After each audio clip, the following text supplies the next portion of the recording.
to mount a full-throttled campaign to protect and strengthen programs and to bring to light the lives that can be impacted by draconian decisions by the leadership in the new Congress and administration.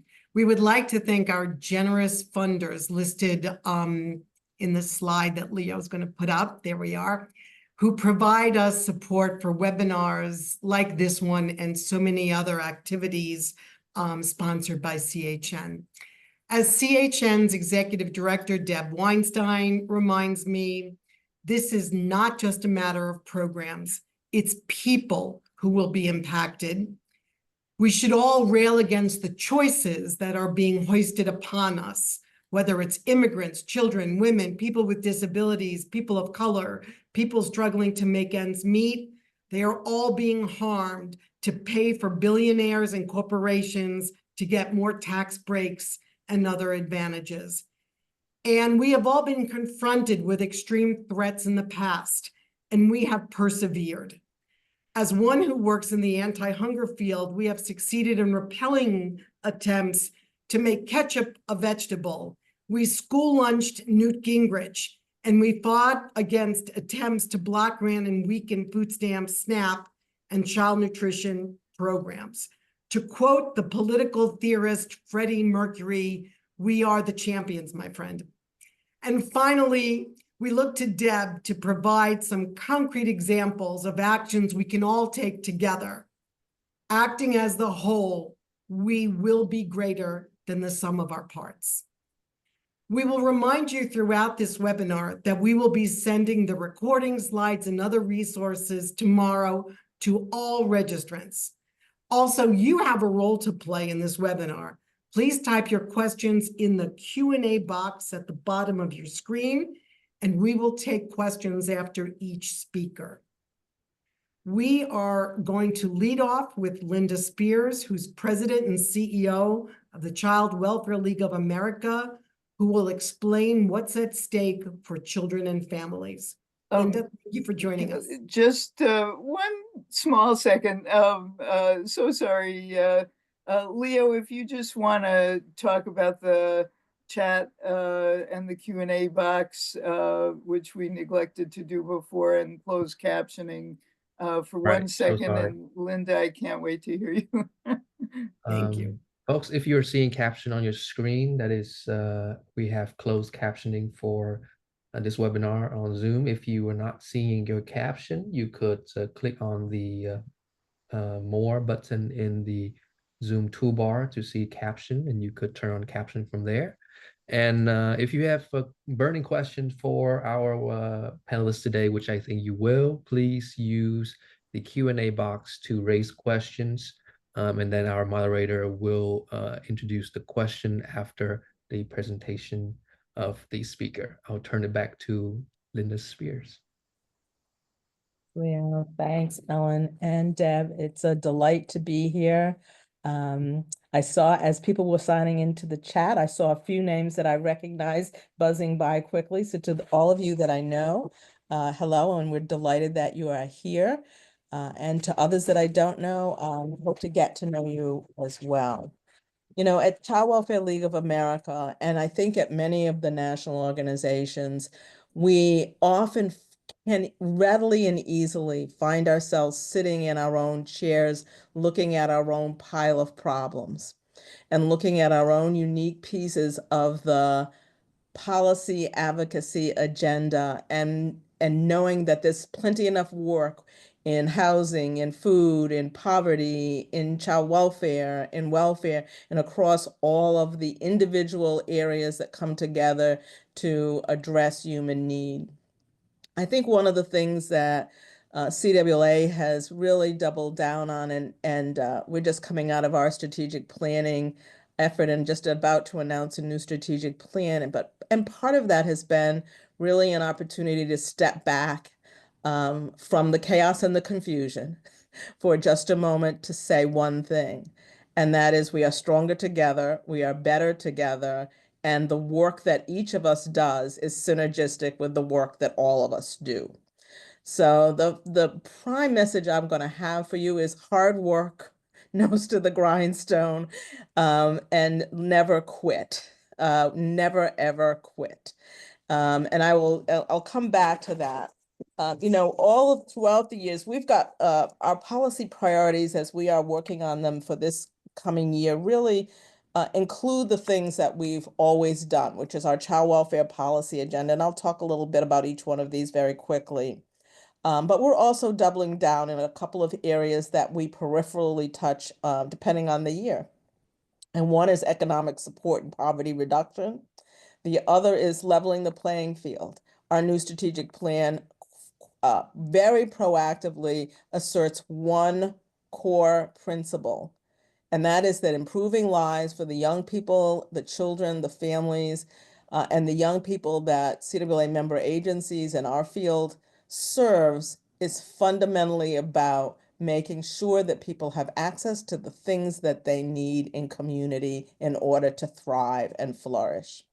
And that means equity has to be a fundamental part of what we do. We can name it what we want to name it. We can call it different things, but the truth of the matter is it is a central and driving factor and a central and driving force, in my view, in the work. We will also be looking at healthcare for healthy families and really thinking forward about how we deal with some of the potential threats around the healthcare and health policy in the country. And last but certainly not least is immigration and what the concerns are that we have about the impact of family separation on children across the country. As Ellen said earlier, we've been in this show before in many different iterations. So we know how to do this as a field. And as a group of advocates and coalition builders, we know how to tackle policy change, and we know how to advance the things that we want to advance and to fight for. And to protect against the things that we don't. So let me just talk a little bit about the things that are on our agenda really quickly. We still are, we debated and said, okay, do we have more modest goals of protecting what is as opposed to advancing what is needed? And my answer is no. No, we do not take a protectionist stance. In fact, one of the things that probably we could have done better in the last 5, 6, 7, 8, 10 years is be more aggressive and be more proactive in fighting for the things that we need.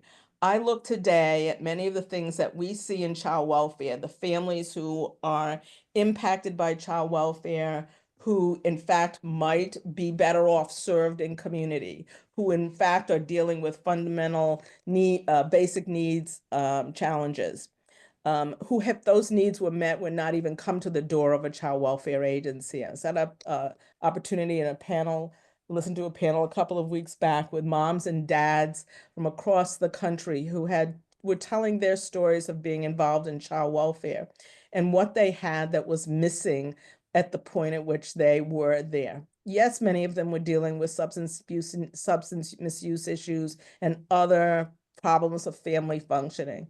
But underlying all of that was a fundamental lack of family support and fundamental needs for resources to feed, care, and clothe their children. And if we can get those things taken care of, we are fundamentally going to be in a better place to do more to keep kids safe and to keep families thriving. So we will be advancing work for the child tax credit and the earned income tax credit. We will be looking at comprehensive child care, building comprehensive child care, and yes, an aggressive strategy for reducing child poverty. Looking at stable housing, paid family and medical leave, and protecting, yes, still doing the protection, protecting those programs that already succeed in reducing poverty for children and families in this country. I have this young woman, she's not a young woman anymore, she's a grown lady who's been on our board off and on for many, many years. And she's a former youth in foster care. And she text messages me on a pretty regular basis to talk about what's going on. And right before the holidays, her text message to me was, one of real concern about gaslighting kids, right? Of young people who were being used as victims by parties that perhaps were not as progressive and caring about individual people, using young people as political pawns in a scenario. I won't go into the gory details, but I do think it's really important for us to understand that the people that we are advocating for are not in positions of strength often and need the voice of others to help them be in positions of strength, to bolster them, to be there when they need it, and to strengthen and support them so that our families, kids, families, parents, grandmas, grandpas, foster parent, adoptive parents are there going on Capitol Hill with us, in partnership with us, and saying what we need to say. On child welfare policy, we are really still talking about how do we begin to modernize Title IV-E, which is our funding mechanism for kids in foster care and for preventing safe and stable families, reauthorizing and increasing the Child Abuse Prevention and Treatment Act, expanding eligibility for services under Family First Prevention and Services so that those services include services that in fact are effective for brown families, Black families, families of color of all stripes, and for young parents, older parents, foster parents, adoptive parents, so that the full spectrum of the intent of the program is accessible to all the folks who who can benefit from the program. We also know that that young people exiting foster care as young adults continue to need growing supports around housing, and around transition to adulthood, and that we would advocate and continue to advocate for young people to be able to exit foster care at age 21 and not at age 18, following the developmental model that young people need the supports and services that any other young person has who has parents who are able to provide for them through 21.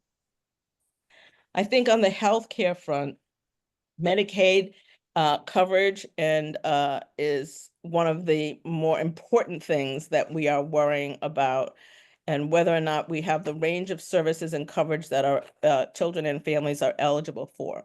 When you talk to parents, and I've talked to lots of parents around the country who did not get their children back in a timely fashion from foster care, it was often because of lack of services, behavioral and physical health services that they did not necessarily have access to. So from my perspective, it's going to be increasingly important that we stay on top of the treatment support services that they need.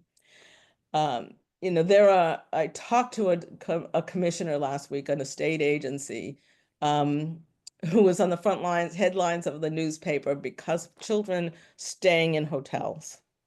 Right?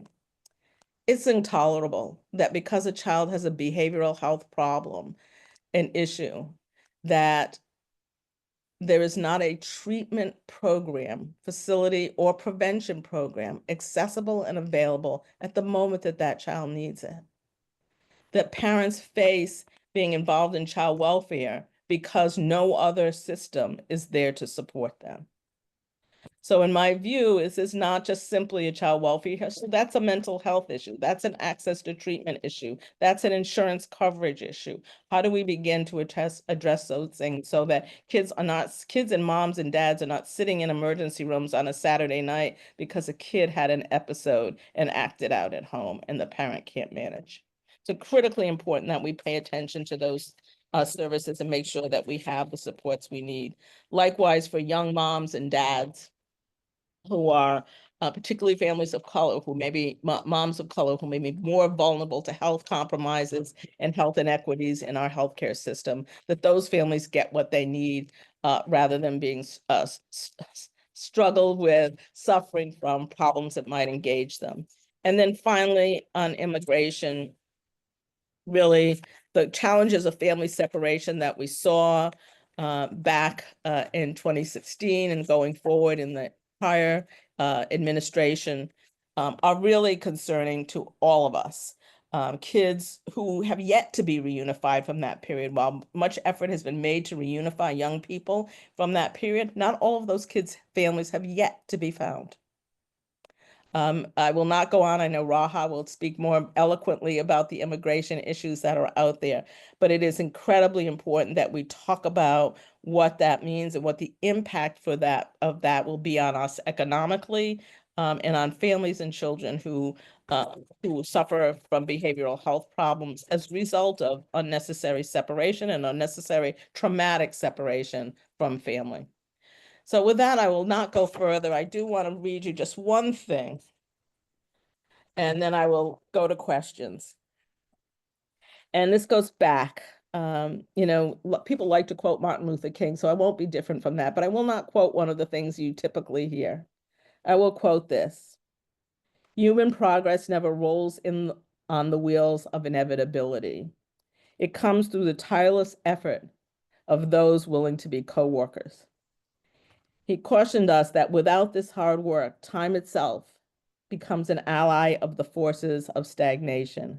We must use time creatively in the knowledge that time is always ripe to do the right thing. So my mantra at CWLA, and I hope a mantra that we will all share as we go forward, is do the next right thing and keep on going. So thank you all, and I appreciate the time that we have and look forward to working with many of you as we go forward over the next several years. So right off the bat, Linda, we have a question for you. Sure. Could you talk a bit about how to protect children with disabilities from looming threats, especially from the proposed dismantling of the Department of Education? There's a lot of concern right now about the effects this would have on access of children and their families to education and educational accommodations. Thank you so much. That's a fabulous question. Kids with my view, having worked on this issue in Massachusetts and across my lifetime, I started in the field working in disabilities. And I think one of the things that there were already many flaws in the system of services for disabilities for children and for their disabled parents. And there's much that needs to be done to guarantee that there is seamlessness between what happens in education and what happens in other service systems. So I think one of the things that we will need to pay very strong attention to is how we put that in how that shows up in all our agendas as we go forward. I think we can certainly include it in the CWLA advocacy agenda for disability rights and for access to equity. To me, this is an equity issue. Children go to school, many of them engage in special ed of varying qualities across the country. And their parents don't have access to the same supports and services that schools may, in good communities, are able to provide for those kids.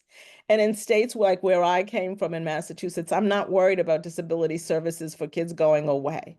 Right? I'm worried about them not getting any better. But I am concerned about federal funding for disabilities concerns at the state level, and I think this is something that we certainly would add into our agenda. So Linda, another question. What are you most concerned about with the incoming administration and Congress? And what are you doing to prepare? And I know that there's a laundry list, but if you had to identify one of your top tier concerns. Okay, so my top tier concerns just really I'm less worried about the core of child welfare services as they exist than I am around all of the things that push families into our front door. Right? So I am worried about healthcare. I am worried about immigration. I am worried about poverty and economic stability and economic instability in communities. If I had to say three things I was most worried about, that's them. Child welfare services, I believe, when we don't know the answer to this question, we will see when the time comes. Child welfare services, in and of itself, the core of child welfare infrastructure isn't going to go away at this particular point in time, I don't think. However, it will be challenged, right? But fundamentally, if there are increases in service population and families having extreme needs that the system is not prepared or funded to support. And I think one of the challenges child welfare has today is that the community, the world sees child welfare as the place to go to fix a lot of problems that have not been fixed in community. And that it's cheaper to pay child welfare than it is to do economic development in a poor community, right? And I think that's just a tremendous reason why people in child welfare, people in all of our fields have to come together to say economic development in community is vital. It's absolutely vital. So for me, that's one of the things that we're really doubling down on. We're looking at in our strategic plan, the work on root causes of child abuse and neglect, not just root causes on an individual level, but root causes on a community level. And for me, that's where we really start. Great. Thank you so much. So much of the questions coming in, and you teed us up, Linda, are now moving into the immigration conversation. So with that, we have Rahawala, who's Vice President of Strategic Partnerships and Advocacy with the National Immigration Law Center, and he is going to give us the sort of lowdown on what we can be doing to push back against some of the attacks we are all seeing on immigrants. So thank you, Raha. And thank you, Ellen, and thank you, Linda, for such a comprehensive briefing there, and for really modeling solidarity, which I think is going to be the key to us making it through the next 4 years. So I won't talk too long, but I'll just give a really brief overview of sort of what we're expecting, and then a few highlights in terms of what we can all do about it on immigration policy. So roughly, I'll break this down into kind of like month one. I'm not going to do day one since, some of the things may, fall into the second or third week. And then also first 100 days, and then close with a few highlights and insights. In terms of the first month, what we're expecting to see is an expanded asylum ban, expanded Muslim and refugee travel bans, an end to Biden-era discretionary policies that you all may be familiar with, like temporary protected status and parole programs, an end to birthright citizenship, which would be against the Constitution, but from everything we're hearing, that's not going to stop them. Some series of significant mass enforcement event, potentially targeting work sites, which is what Tom Homan, Trump's new borders czar, has hinted at.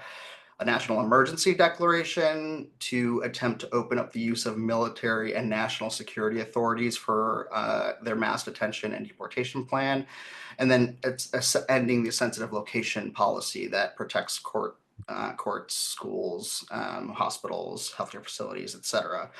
Of course, I think we're all familiar with the public charge rule. We don't know if that's coming day or week one or further down the end, and a number of other executive actions as well. First 100 days, the big thing is reconciliation, not just on immigration, but all on programs that I think impact all of us. We don't have the time to get into all the nuance here, but if folks want to join up on the immigration side at NILC and some of our key partners, we're running a coalition that's designed to fight all of the anti-immigrant amendments that we're expecting. And we expect them to drive as much immigration enforcement action as possible via funding and even policy. And what they can't get done through reconciliation, they'll try to move through the regular legislative process.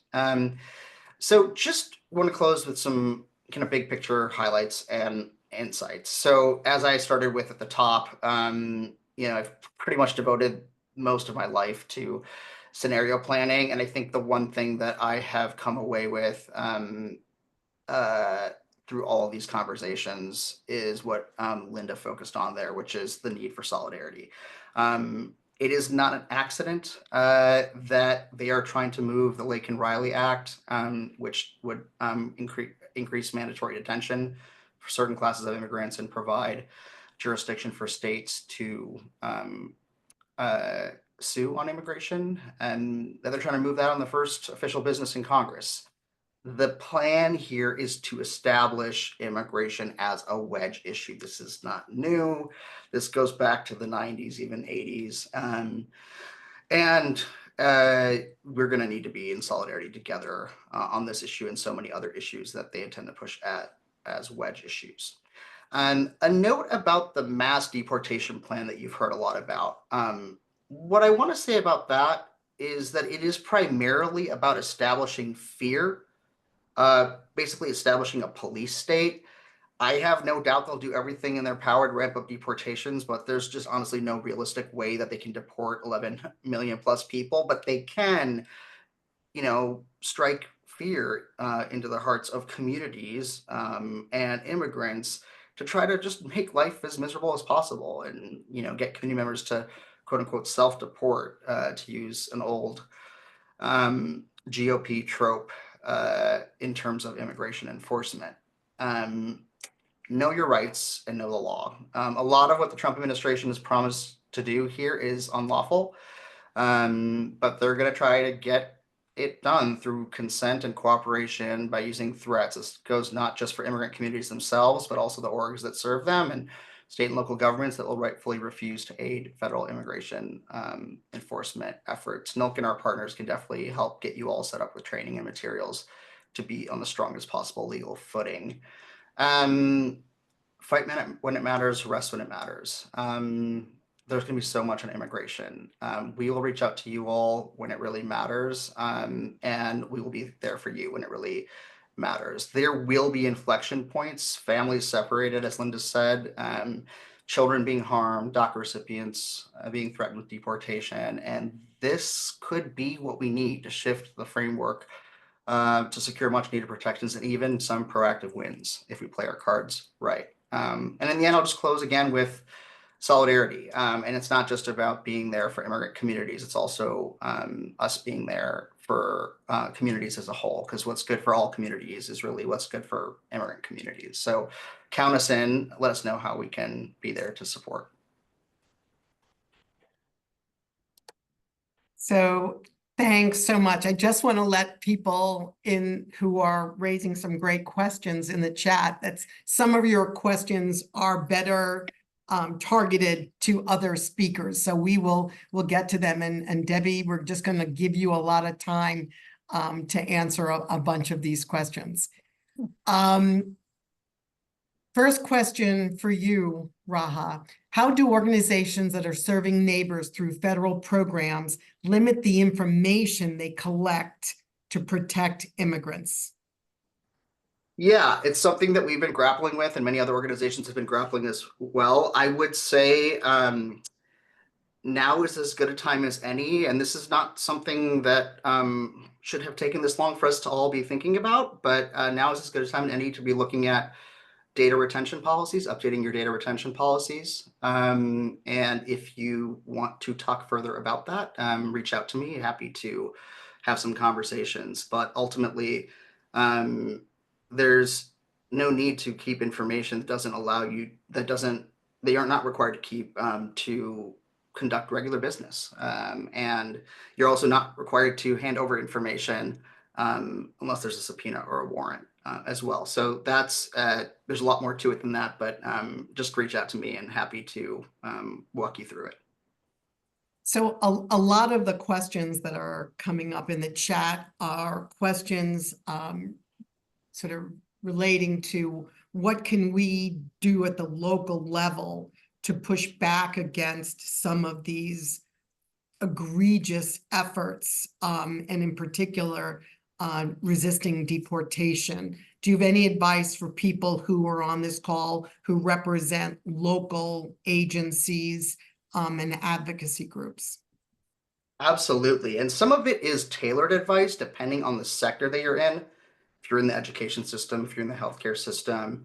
But broadly, I would say, let's just remember that immigration is unique in the sense that it is a federal enforcement authority. There is no requirement for private actors or state and local actors, for that matter, government actors, to aid in any federal law enforcement authorities, and certainly not immigration. enforcement. And so that is the sort of principle at which we're operating.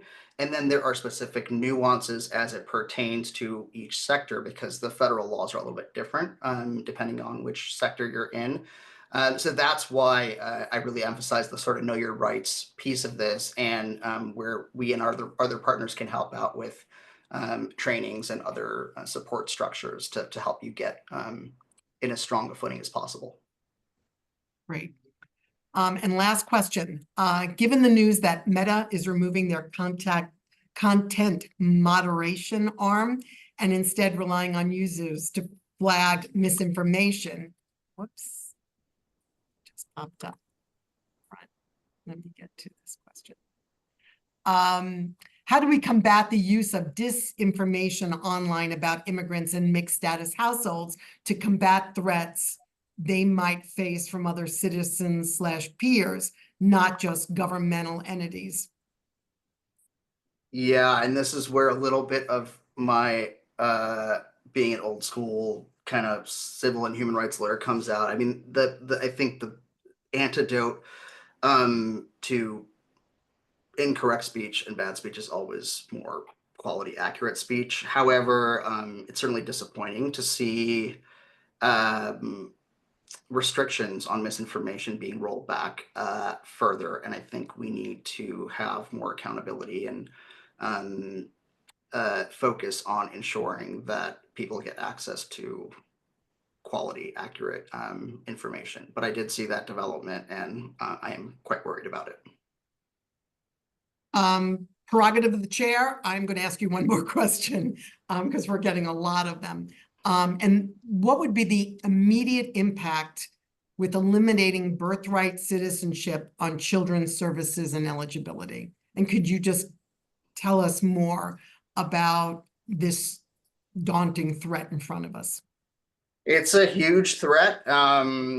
And like I said, this attempt is clearly unconstitutional, and I don't expect it to survive in the courts, although the courts, have certainly shifted over the last few years. But yeah, ultimately, if they are successful, I don't expect that it would apply retroactively, but prospectively, any benefits that would apply only to U.S. citizens would no longer apply to individuals who would have otherwise secured citizenship through birthright citizenship. But again, our focus, I think, is on fighting this tooth and nail, and we think that's one of the areas where it's so beyond the pale that we imagine that we could be quite successful. Yeah. And Raha, is there language that people on this call can use to indicate that they are immigrant friendly? One questioner is saying in the last Trump administration, they lost many clients due to just underlying fear. Yes. So this is one of the things that we and partners, including for those of you who are part of the Protecting Immigrant Families Coalition, have engaged with quite significantly, right? Because it's that balance between being really honest about what the risks are of coming forward, and also emphasizing that in the vast majority of instances, it is prohibited by federal law to use, your coming forward for programs or benefits or services to aid immigration enforcement. And so we just try to get the information out as sort of quickly and accurately as possible. And I think we really need the support of direct service providers.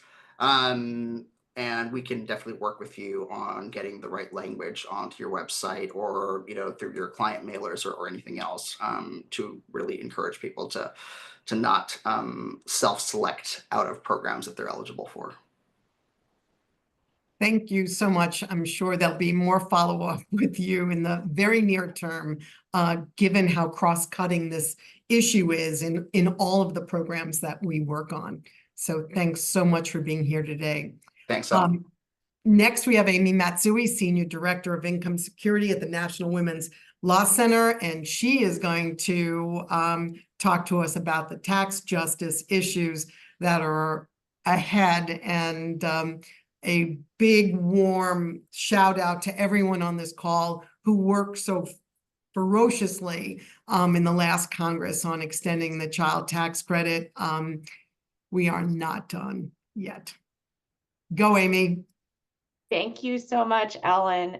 And I just want to start by saying it is really an honor and a privilege to be part of this presentation and to be standing shoulder to shoulder with my tremendous friends and allies and some of the best advocates I know who are part of CHN, and to be here with all of you and all of the people power and smarts and values and heart that you represent. So thank you. And I'm really excited to talk about taxes. So that might surprise you, but let's take a step back and just remember why we have a tax code. Really, the reason we have a tax code is to collect the public dollars that we all contribute to support our shared priorities. This is everything from healthcare to public education to all of the programs and services that support families and help them access opportunity, meet their basic needs, and strive towards a better tomorrow. So the other thing to remember is that the tax code is an incredibly powerful economic tool. It helps set the groundwork for shared prosperity and an economy that works for all of us. And that's one of the reasons that the tax fight in 2025 is really a significant fight for all of our communities, for all of our families that we care about and serve, and basically for our shared future. And we all have a role to play. So I want to start by talking a little bit about when we talk about the 2025 tax fight, what are we talking about? And we'll start with the 2017 tax law, also known as the Trump tax scam, also known as the Trump tax cuts. Here's what you need to know. The law that was passed in 2017, one of the signature pieces of legislation of the first Trump administration, gave away trillions of dollars in tax cuts that disproportionately benefited the wealthiest and big corporations. It did not produce appreciable economic growth, and the benefits did not trickle down to average workers and families. Here's what we do know, though. The tax law cost trillions of dollars, and those revenues and resources could not be used to go directly into the pockets of workers, families, and children. So instead, we increased the deficit by $2 trillion. And many of us feel like that is a bad bargain, took our economy and our tax policies in the wrong direction. Here is the thing about 2025. A significant chunk of the 2017 tax law, many of the provisions on the individual side, some provisions on the business side, because many of the business provisions were permanent, are going to expire on December 31st, 2025. Extending these tax cuts would similarly mostly benefit the top, and it would cost an additional $4.6 trillion over 10 years. So this is one of the things that we're reckoning with in 2025. Next slide, please. On top of the 2017 tax law, which has been named as a priority by Republican leadership in Congress and by the Trump campaign, there were also additional tax cuts and policies that were floated during the presidential campaign. You may remember hearing about cutting the corporate tax rate even more, maybe down to 15%. You may have heard about the no tax on tips proposal or no tax on Social Security benefits. Here's the kind of the big takeaway, and that is if we enacted all of those campaign promises, plus extending the expiring 2017 tax cuts, that jacks the price of the tax bill up to around $8 trillion, potentially 10. Again, just to reiterate, most of these tax policies disproportionately benefit the top, and we could end up paying for them. And I'll talk about that next in the next slide. So overall, in the same way that if we take more money in through the tax code, that means we have more to invest in families and communities. When we have less tax revenue because of these enormous, ginormous tax cuts, That means we have less revenue to help families make ends meet and work towards a better tomorrow. As I mentioned, the tax package will lose literally trillions of dollars in federal revenue. We've heard that there are proposals to cut programs like SNAP, programs like Medicaid, specifically to pay for these enormous tax cuts. And other cuts could include education, IRS funding, and other kinds of spending once the revenue has been lost and suddenly folks have woken up to the fact that we have less money to spend because of the tax cuts. So that's kind of the big concern about the tax package coming up. But in addition to that, I just want to raise and flag the fact that there are probably some fuzzy math, some budget shenanigans that are going to happen that we're going to be laser focused on, because we don't want to hide the cost, the true cost of this tax bill, especially the impact that it could have on everyday families, not just raising the cost of groceries, raising the cost of healthcare. But I also want to mention that one of the ways that the president-elect has talked about offsetting the cost of tax cuts is through tariffs. And to grossly oversimplify, one of the things that we're very concerned about is that everyday families could see an increase in the cost of living because of tariffs if they're poorly designed, or just that could be the way that tariffs cost comes out is borne by families in their everyday budgets. Next slide, please. And then the third component of the 2025 tax fight, Ellen alluded to this a minute ago, and that is tax credits that support families, because these are also a part of the 2025 debate. Most specifically, I want to call out the child tax credit, because there were some changes to the child tax credit that were enacted in 2017 that are expiring. And so those are kind of inherently part of the package. In addition, you all know the tremendous benefits that the expanded child tax credit, EITC for workers not claiming children, and also the child independent care tax credit, the expansions that we saw in 2021 under the American Rescue Plan Act, we kind of saw the power that these refundable tax credits have to make families have an easier time making ends meet, catch up on bills, and save for a better tomorrow.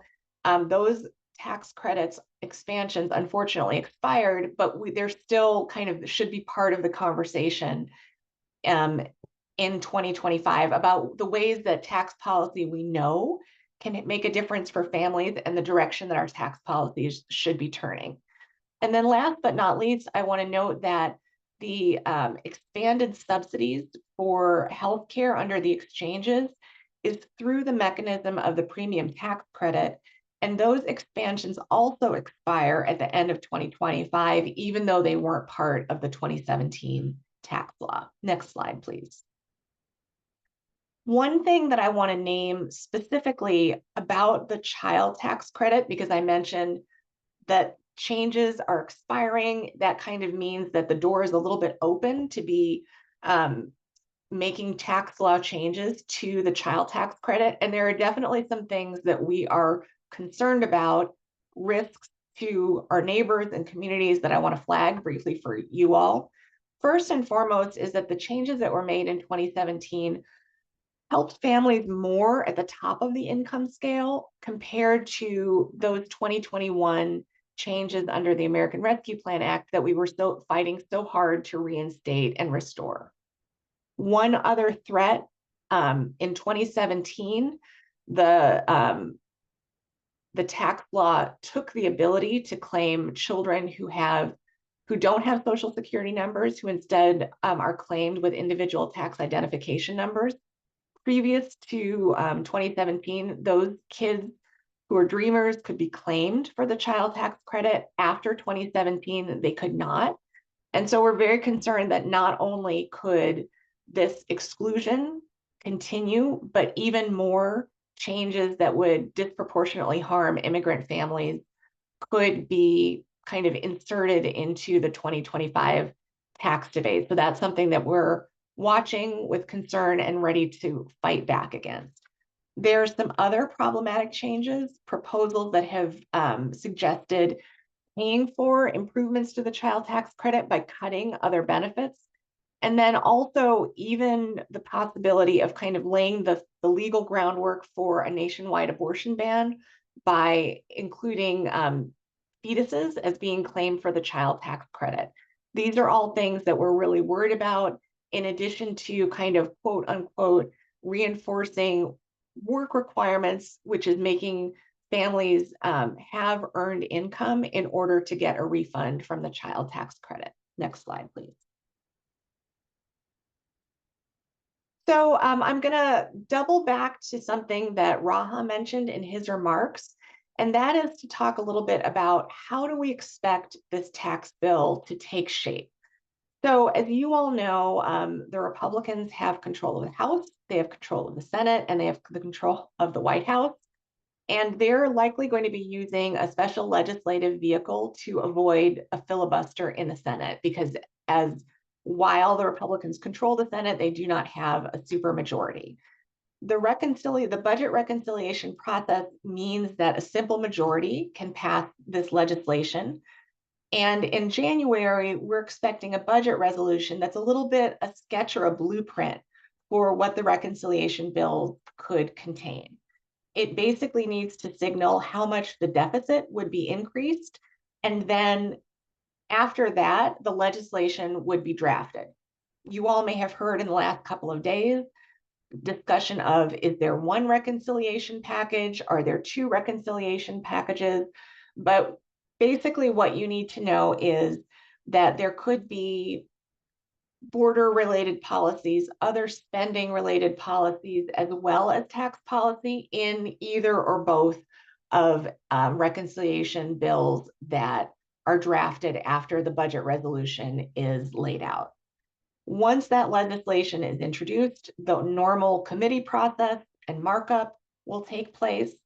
There will be a really significant amendment process, especially in the Senate. And then any differences between the House version of the legislation and the Senate version of the legislation have to be kind of laid flat. And then the kind of the $60,000, or more appropriately, the $8 trillion question is, when will this happen by? So, you know, theoretically, it could happen in the spring, as early as Memorial Day, depending on, you know, there's a very slim margin in the House. And so figuring out what the policies look like and then squaring those up with the Senate could take longer. All we know is that our drop dead date is December 31st, 2025, because that's when the 2017 temporary provisions expire. Next slide, please. So you may be asking yourself, one, why am I listening to all of this tax policy? How much of this do I need to forget? But even more significantly, what can we do? Is there any way to combat something which kind of the Republicans in Congress and in the White House have been signaling as a priority, given the outcome of the election? Is there anything we can do? And I'm here to reassure you that yes, there is, and we can do this. Why? Because the public strongly supports progressive tax policies.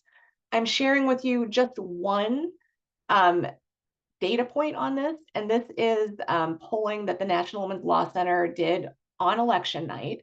And you'll see here that there is very strong public support, both for provisions like the child tax credit being tailored to help the lowest income families who need the most support and help putting food on the table and a roof over their heads. And people understand that the tax code is skewed, and that what we need is for billionaires and big corporations to pay their fair share so we can invest in all of us. So that's one. Next slide, please. Two, we're all in this together because the tax fight is everybody's fight. When we have more revenues, all of our communities can be invested in. We are going to be fighting tooth and nail to prevent any cuts to federal funding for the programs our families rely on in order to pay for tax cuts for the richest. They don't need them. They have enough. On top of that, we know that when federal revenues are cut, costs get shifted to states, and the states cannot afford it. This is passing the buck, and there's no magic bucket of money that can help the families that we care about. And we also know that we have the power of public opinion in our own voices. We are not going to be bought off with small wins for a hugely problematic tax package that's going to affect our constituencies for generations to come. Next slide, please. But that being said, we need to re-envision what winning looks like in the context of the tax fight. And we have wins that are achievable for us. First, slowing down the legislative process and making this tax bill as toxic as possible is a win that we can achieve. In 2017, we were able to make the 2017 Trump tax cuts, Trump tax scam. The passage of that bill marked the lowest point of public support in the first Trump presidency. This is something that we know how to do. We know how to do it well. Our second win is limiting the tax cuts for billionaires and corporations so that everyday families are not paying the cost. And third is conserving future revenues to protect the investments in people, families, and communities that we need and deserve. Next slide. So I'm going to jump ahead to a little bit to what I know Debbie's going to be talking about, and that is how folks can get involved. If you remember one thing from this presentation, it is you do not need to become a tax expert to engage in the tax fight. The thing that you need to be an expert in is why the tax fight matters for you and the people you serve. Once you can make that connection, you're ready to share your voice and share your story and make our advocacy efforts even stronger. There are a number of coalitions that are ready to help you engage in the tax fight. Not only CHN, but Americans for Tax Fairness, which Debbie is deeply involved in, Fair Share America, which is looking to align federal and state advocacy efforts. So many of the folks on this panel and on this call are allies and ready and willing to help you become a tax warrior and help you educate your networks and engage in key moments. We're here to help you do that. Next slide, please. So I'm going to leave you with some resources that I hope are helpful for you, but I also want to assure you that there's more. So we have some talking points, an online tool that shows what are the kinds of investments we can make if we only had the raised taxes on the wealthiest and big corporations. We have a blog that kind of makes the connection between poverty and the tax code. I have an action alert link that you all can use. And I also am happy to connect you with anyone working on taxes and give you the resources and connections that you need to engage in this fight in the ways that make sense for you and make sense for the people you serve. And with that, I'm going to turn it over to Ellen, and I'm going to hope that you don't ask me too hard questions. No, not too hard. Question one, given the immense costs of tax cuts to much needed revenues, what messaging do you recommend for proposals focused on making ends meet, not only the CTC, but caregiver tax credits, housing tax credits, etc.? Yeah, so just if you are looking at this from the 30,000 foot level, everyday families should not be paying for tax cuts at the top. Billionaires have enough money to shoot rockets up off into space. They don't need more tax cuts. Corporations are making record profits and not passing them down and investing in their workers. They don't need any more tax cuts. If we want to shape the tax code in ways that help everyday families, that is the direction our tax code needs to go, because that's a matter of fairness so that families can access tax benefits in the same way that the wealthiest can play around with expensing and research and development and kind of move their costs down the road or put their money in trust. That being said, we know what that what's at stake are trillions of dollars in federal revenue. So we're not willing to trade a teeny tiny tax credit for families for trillions in tax cuts for billionaires. It's about that balance and about focusing on the families who need both tax credits that help them make ends meet, but also revenues for the supports and services that help them make it through the month. So Amy, if it's okay, I'm going to ask you to stay on for a minute because so many of our questions have to do with messaging. And I know Deb wants to get into that right now. So, so we're going to ask you to hang on. And now I'm going to turn it over for our marching orders from Deb Weinstein. Well, thank you so much, all the speakers, Ellen, and welcome to everyone. Oh, it kind of looks like, I wasn't really sure. Leo, you are going to work my slides, okay? There he's getting them on. I do want to say, while he's putting them up, that we have more than, well, at our highest point, we had about 1,200 people on this webinar. We still have about 1,000. We have many more registrants who will all be getting the recording. And so this is very heartening that there are an awful lot of people around the country who want to work together. People were asking questions. What does solidarity really mean that's been referred to? Well, together we can make our path forward, how to get maximum leverage in the upcoming federal budget battle. So that was my take on leverage. So let's go to the next slide. So we've heard, you know, that President-elect Trump has talked about his one big beautiful bill. And I put a question mark after that because there are roadblocks, and we can increase those roadblocks that make it hard for them to pass what they want to pass. So our leverages is making it harder.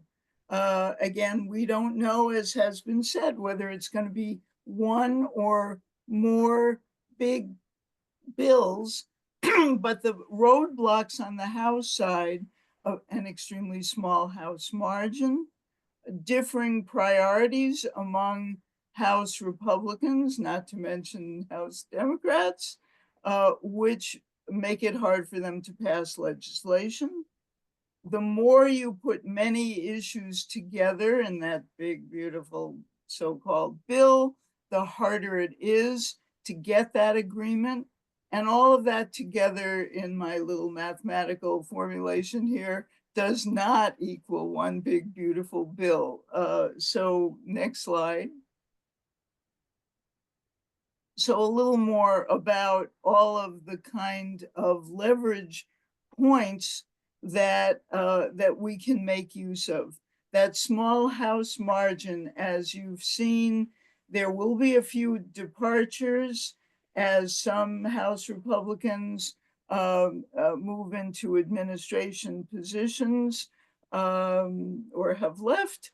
And so for a while at least, they will really only be able to lose one vote before they are down to a tie, and a tie fails in the House. So that will be the case until probably sometime in May, and that slows them down. The differing priorities, again, this is our leverage. Some care, and I'm talking about House Republicans and Senate Republicans too. Some care about the deficit, and they want to pay for that with they want to pay for the tax cuts by program cuts. Some don't really care that much about the deficit, but they really do want to cut programs. Some are skittish about deep program cuts. And it's very important that we're talking to those. Some want to increase spending, not very often on things we want them to spend money on, but they want to increase spending on various kinds of border enforcement or defense.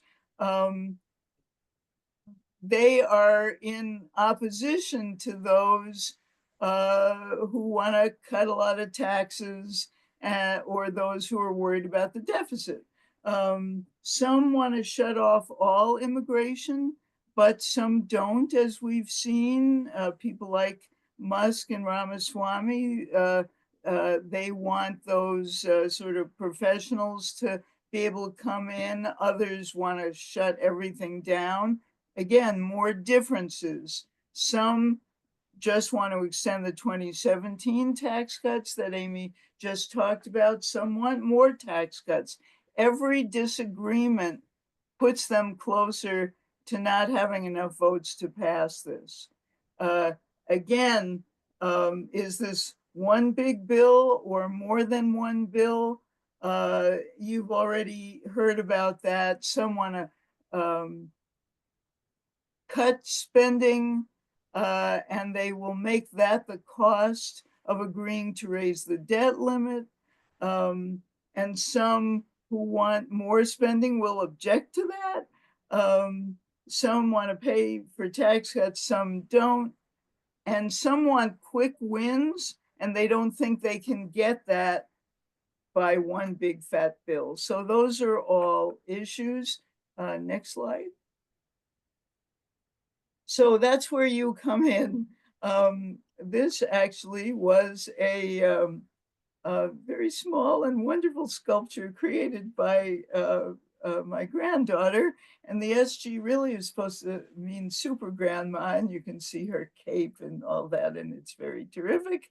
But for our purposes, we can all be SG's super guardians, because I feel quite sure that many of you are not grandmas. So you can show your rep that there are active and engaged constituents who are paying attention, that you don't want cuts. And there are a bunch of ways of doing that. I think this was the point in which I was hoping, Leo, that you could put a poll question up for everyone to answer.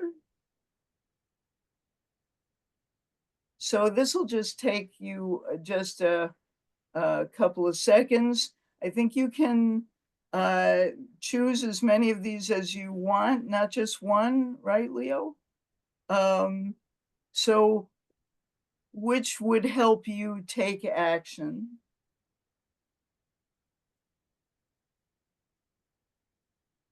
So there's a bunch of people. We're just giving you a little bit of time to fill this out.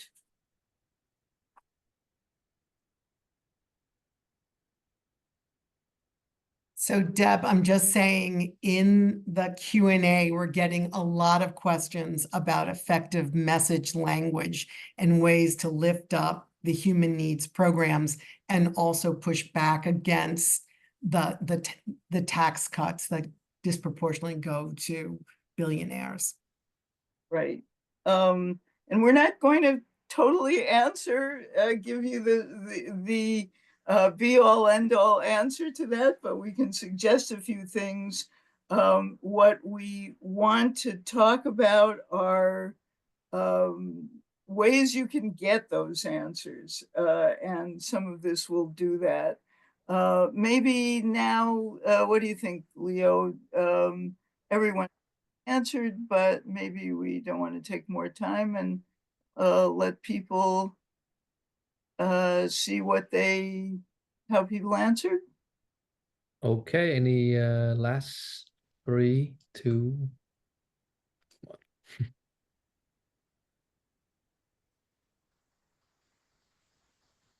So you're sharing the results. Can everybody see this?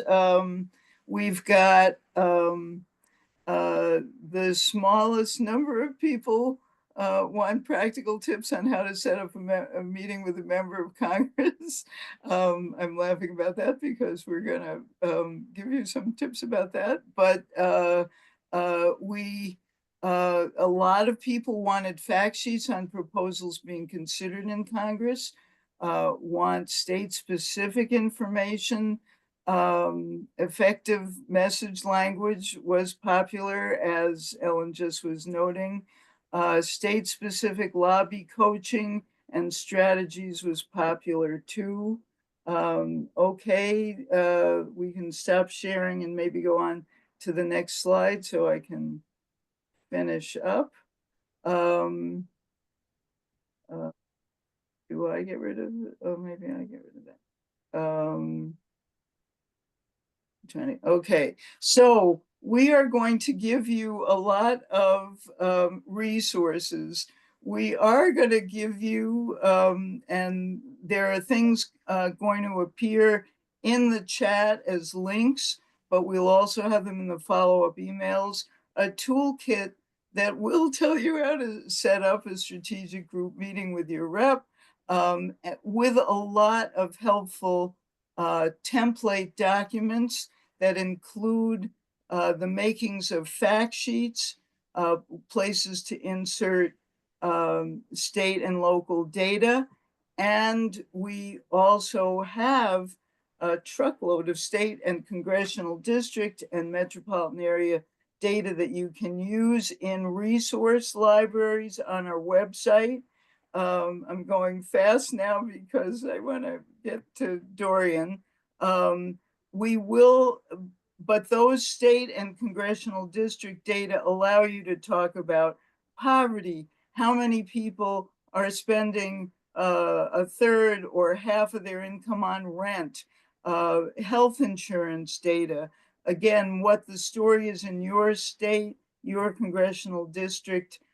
This is all useful information to make your case. There will be fact sheets available, and more of those will be developed. And those fact sheets will have some of the messaging tips as people come up with them. But I do think that Amy gave us some very important messaging tips.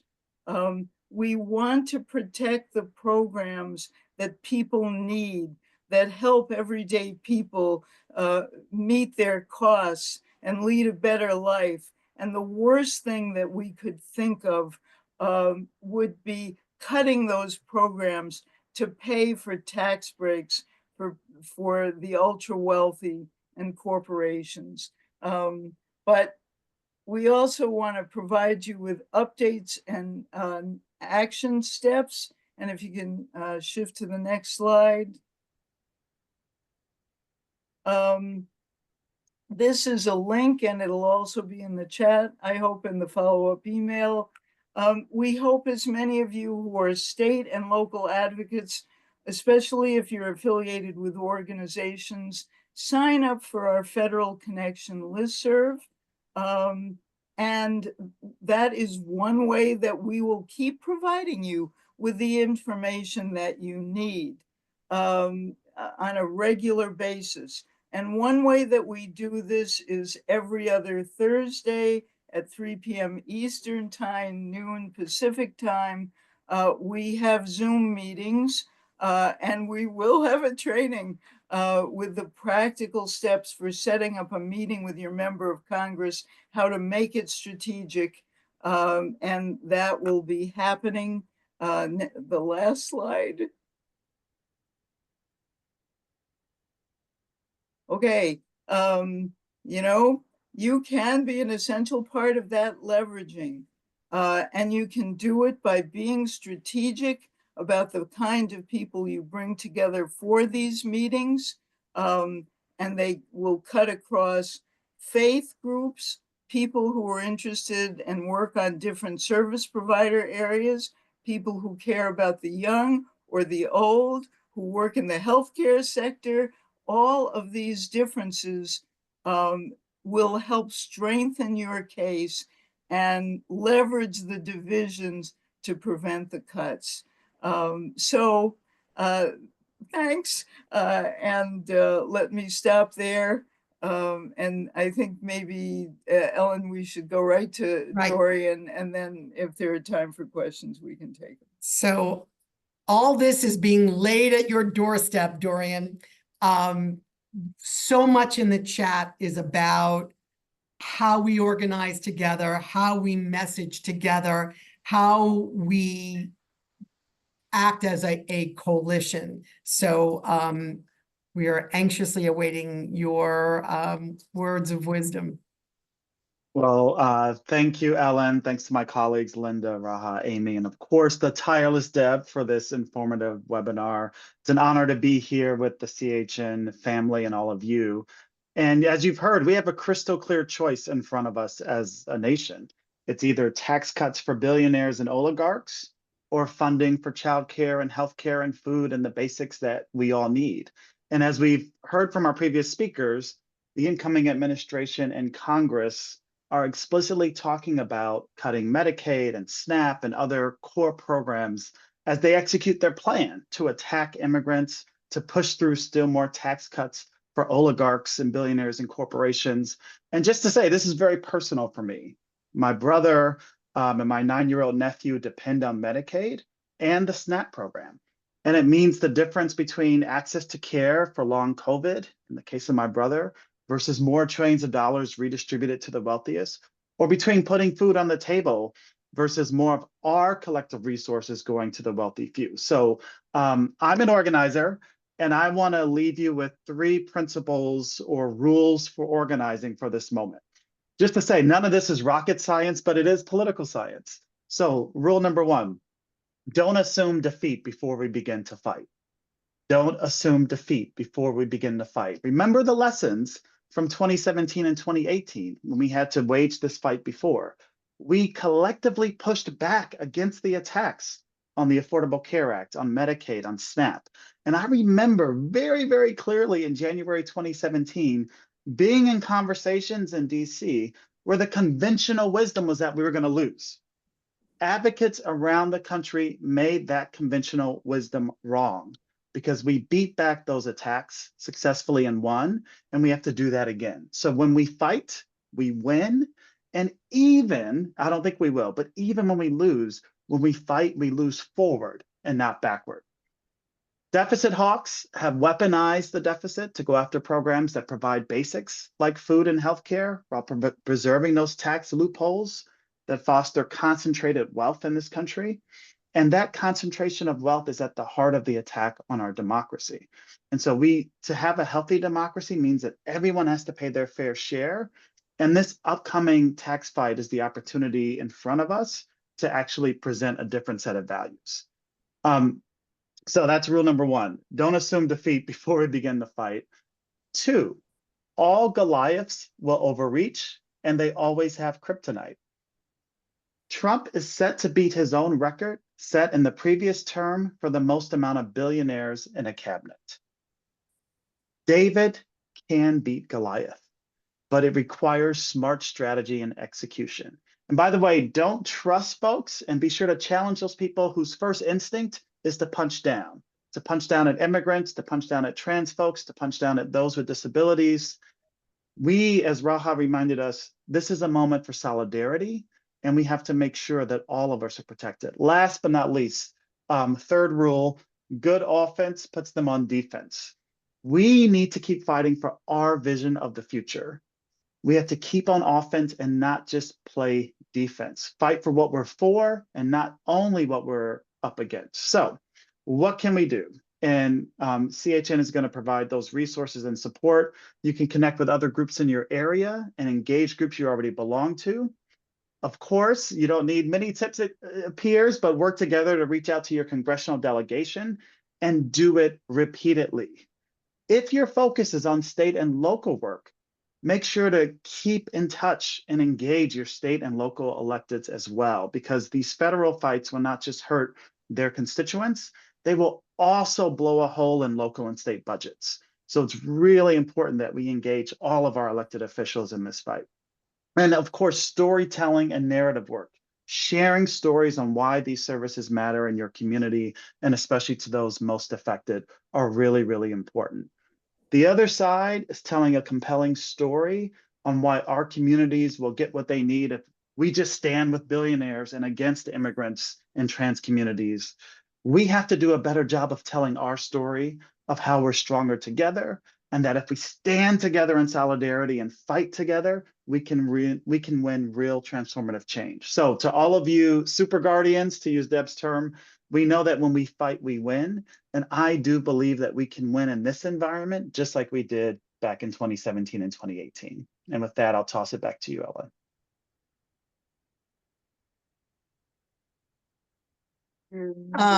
So right at the top of one of the first questions we got was a recognition that we all know that we have to be in it for the long haul.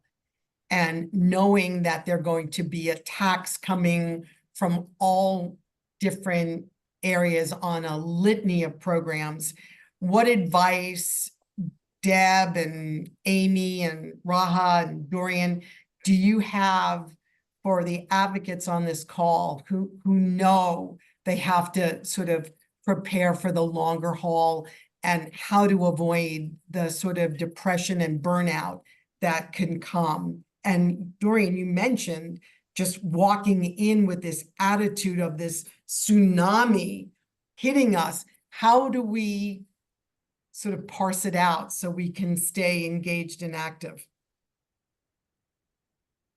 I can jump in quickly and just say two quick things. One is, given what you just said, Alan, we were going to be hit with that tsunami of attacks. I think for all of us as advocates in our organizations, I think we have to be strategic. Don't be stuck, be strategic. Pick 2 to 3 areas of focus, I would say max, and really focus your energies and superpowers on those fights. There are going to be 1,000 fights. And so there are some where we can be in the forefront and lead, and we support others. And that's kind of I think the perspective to take in this moment. Maybe I'll just shut up so that others can get in on this point. But I would say pick 2 to 3 fights, especially given your assets and superpowers where you know you can focus. I'll just jump in and say rely on your community. So here, and just even on this webinar, there is an incredible community that has a wealth of information, so much policy knowledge, so much heart and strategic sense, and just political will and savvy and expertise. And so nobody has to do everything by themselves. As Dorian was saying, there are places where you can be supportive, there are places where you can lead, but don't forget that there's always someone you can phone a friend. And I also think that Deb said it right at the onset, and that is, it's good to talk about people rather than programs.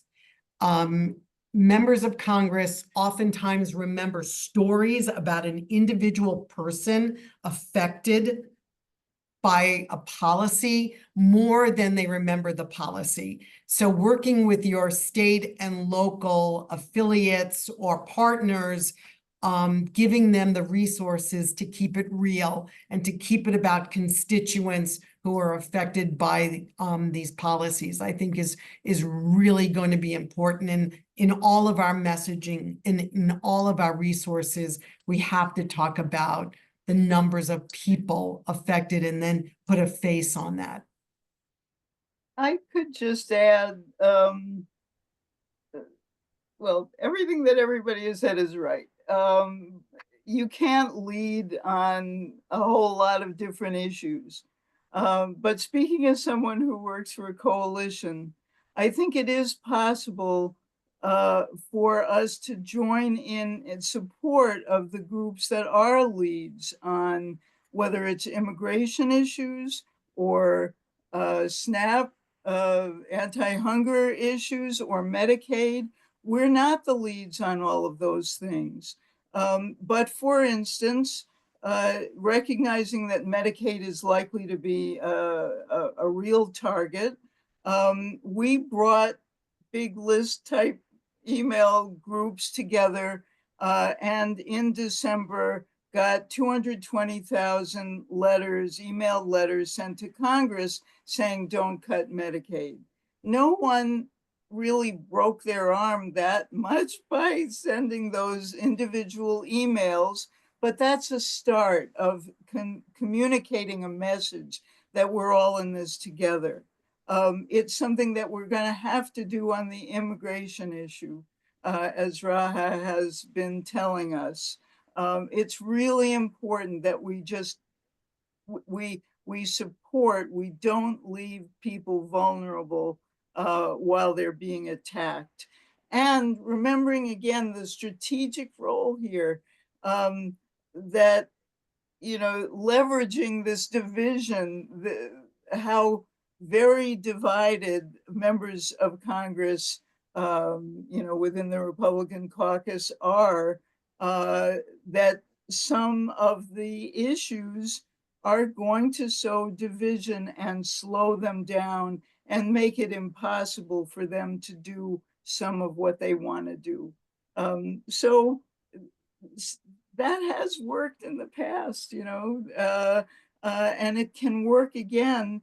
And I'm highly encouraged at how many people are willing to join in, but we have to stay connected. You know, all the registrants will keep hearing from us. All of the other groups will have their own lists. We've got a lot to do together. Absolutely. And I think the big takeaway from this is it's not one and done. We will continue throughout the course of the year as a coalition to pull the relevant people into conversations as things heat up, as they pop up.